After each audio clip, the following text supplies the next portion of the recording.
Shabbat Davka Vav Amud Aleph. Nous avons parlé hier de Shemen Afarsemon, donc de l'huile qui vient de Hatzea Ktaf, un arbre du Ktaf, et c'est une huile qui sent très bon et qui est aussi volatile. Alors ici, troisième ligne de Kavav Amud Aleph, Aïchamata, il y avait une belle-mère, Davat Sania Lalekalata, elle a hissé sa kala, elle a hissé sa bru. Amrala lui a dit, Zil ikshit bemishcha d'Afarsemon, va te parfumer avec l'huile d'Afarsemon. Azla est allée ikshit, elle s'est parfumée. Kiata, lorsqu'elle est venue, Amrala, elle lui a dit, Zil itle shraga, va allumer la bougie.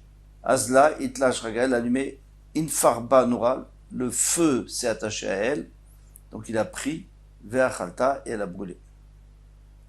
Voilà, c'est pour ça que les belles-mères ont un renom pas extraordinaire, même si aujourd'hui c'est beaucoup moins qu'avant. Ensuite, on revient, puisque déjà on a parlé d'Afarsemon, on va en reparler. Umidalat haaretz, alors c'est un pasouk au moment où les Israël sont partis en Galout par Nebuzradan, le premier Beth Amikdash. Umidalat haaretz et Shir Nebuzradan. Alors, Midalat haaretz, c'est-à-dire des pauvres de la terre, Ishir Nebuzradan Rav Atabachim, Nebuzradan qui était le général qui était responsable de la tuerie des Bnei Israël. Il a laissé certains Bnei Israël en Eretz Israël qu'il n'a pas pris en Galout. La Kormim et la Yukvim.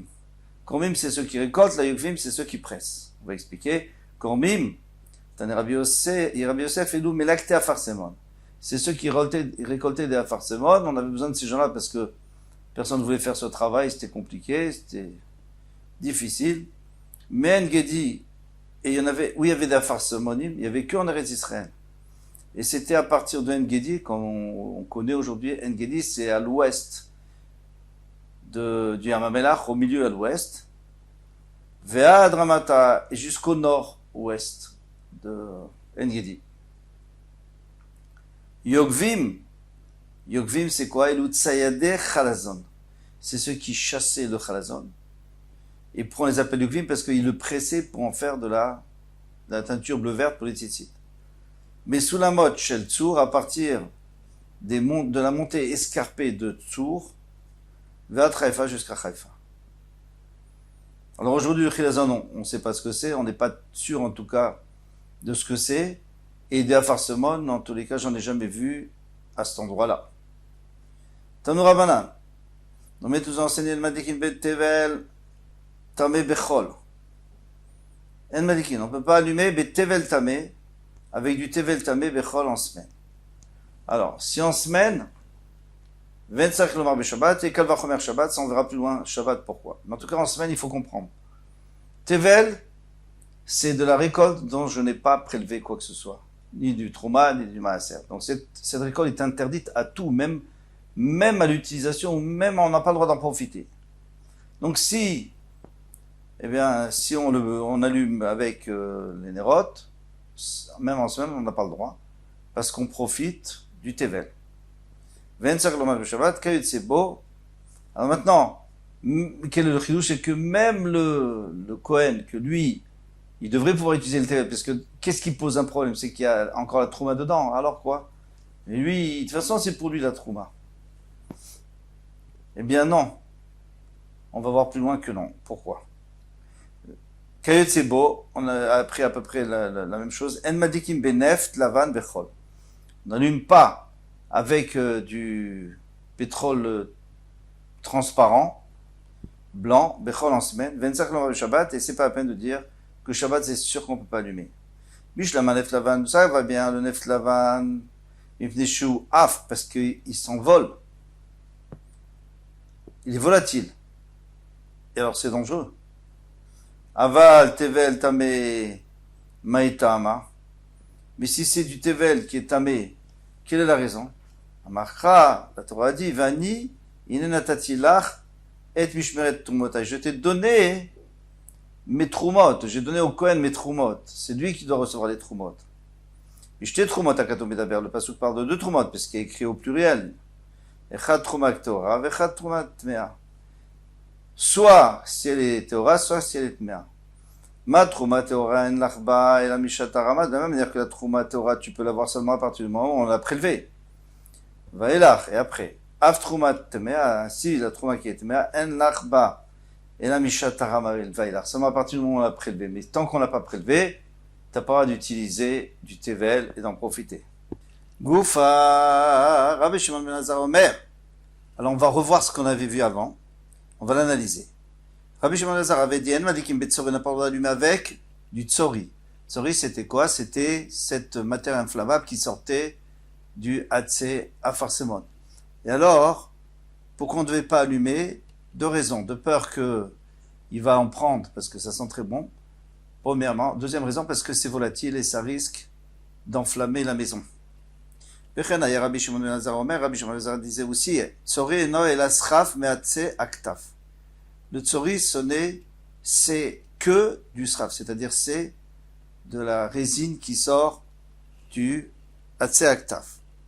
Pourquoi il vient nous dire ça? Est-ce que c'est pour nous donner une autre raison ou alors tout simplement pour nous dire d'où ça vient? Alors il y a deux avis. Il y en a qui vont dire c'est juste pour nous dire d'où ça vient. Et le deuxième avis, c'est pour nous dire que comme ça vient du Aktav, donc c'est pour ça que ça brûle mal. Rabbi Ishmael Omer Kol Ayotsimina Etz En Madikin Bo. Rabbi Ishmael dit tout ce qui sort de l'arbre, on n'a pas le droit d'allumer. Rabbi Ishmael Ben Beroka Omer En Madikim El Aveyotse Mina Peri. Lui dit qu'on peut seulement allumer de ce qui sort d'un fruit, et pas directement. Donc ça, pas directement de l'arbre. Donc ça va exclure le poisson, ça va exclure l'huile de poisson et toutes les huiles qui sortent directement d'un arbre. Par contre, ça, on va permettre l'huile d'olive, l'huile de sésame, etc. Rabbi Tarfon Omer, elle m'a dit qu'il met la shemen zaïd bilvad. Lui, Rabbi Tarfon dit qu'on allume seulement avec de l'huile d'olive parce qu'on voit que la Torah était makpida, l'huile d'olive pour la menorah. Mashmak, c'est plus rachouv. Donc en plus, c'est ce qui brûle très bien. Amad Rabbi Yochanan ben Nouri al-Ragav, Rabbi Yochanan Nouri, quand il a entendu ça, il s'est levé sur les pieds contre Rabbi Tarfon. Amar, il a dit, Maya Souan chez Bavel, que vont faire les gens qui habitent à Bavel, en Babylone? Ils ont que de l'huile de sésame. Maya Sour, Anche Madaï, que feront les gens de Madaï? Ils ont que de l'huile de noix, quoi? Ils vont pas allumer Shabbat. Maya Sour, Anche Alexandria, que vont faire les gens d'Alexandrie? Chez En, la M, et là, chez Senonot, ils ont que de l'huile de radis, ou Maya Suanche Kaputkia, chez En, la M, Lokar, Velokar. Qu'est-ce qu'ils feront? Ceux-là qui n'ont ni ça, ni ça. Et là, Neft, ils ont que du pétrole. Et là, En Lecha, et la Machamro Chachamim. En Madikin. Lui, il dit, il y a que ce que les Chachamim dit qu'on ne pouvait pas allumer parce que ça brûle mal, etc. D'accord. Mais tout le reste, on peut allumer. On peut même allumer avec de l'huile de poisson et du hitran. Alors le hitran c'était quoi? C'était les déchets du zéphet. On avait dit que c'était interdit. Eh bien non, lui il a permis. Rabbi Shimon Shezul Omer Madikin Beshemen Pakwot. On peut allumer avec de l'huile de couche du désert ou beneft et avec du pétrole. Shumpus Omer, tout ce qui sort, tout ce qui sort de la viande, donc c'est la graisse par exemple, chelev, El Madlikim, on n'allume pas. Et là, Beshemen Dagim, mais on peut allumer quand même avec de l'huile de poisson. Sumchus, Ainu Tanakama, donc Sumchus, il dit exactement ce qu'on a vu, qui c'était le Tanakama, c'est Rabbi Yochanan ben Nouri, qui s'était levé sur ses pieds.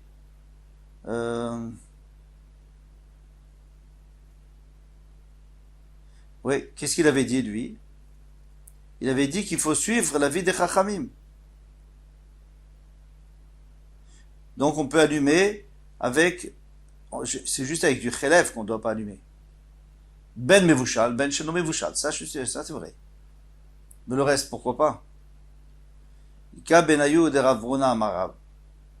Il y a une différence entre eux, c'est la vie de Rav Huna Amarav, Velo Mesaime, et on ne sait pas exactement qui pense quoi. Alors on va prendre le pshat de Rashi, Farshim Tosfot n'est pas d'accord. Le Rashi, pshat comme ça, il dit que Rav Bruna, il nous a apporté, au nom de Rav, un chidouche. Il nous a dit qu'il y a des huiles qui sont interdites, mais à partir du moment où on mélange avec ces huiles d'autres huiles qui sont kshérot, et que cela suffit pour que ça brûle bien, il n'y a pas de problème, c'est moutard. Donc il a trouvé un éther. Alors maintenant, entre les deux, on ne sait pas qui pense que le chélève, normalement c'est assour. Chez Medagim, c'est toujours moutard. Le chélève, ça serait assour, tant qu'on n'a pas mis un peu d'huile avec. Mais si on a mis de l'autre huile avec, ça serait moutard. Ça sera un avis. Et le deuxième avis, ça sera que chélève, c'est toujours assour. Soit cuit, soit pas cuit. Soit fondu, soit pas fondu. Et le shemen dagim, ça serait moutard seulement avec un mélange, mais sans mélange, ça serait aussi assour. Donc il y en aurait un qui serait machmir, et il y en aurait un qui serait mekil. Mais tous les deux utiliseraient, ici ou là, la svara de Rav Bruna en nom de Rav. Et on ne sait pas parce que si on regarde dans les mots, on ne peut rien deviner. Qu'est-ce qu'ils disent? Il dit chelev mevushal, chelev sheno mevushal. Ça veut dire quoi? C'est-à-dire est-ce qu'on a mélangé, on n'a pas mélangé? Shemen dagim, on a mélangé, on n'a pas mélangé. Donc puisqu'on ne sait pas, alors on en reste là. Et je vous laisse. Kol touf.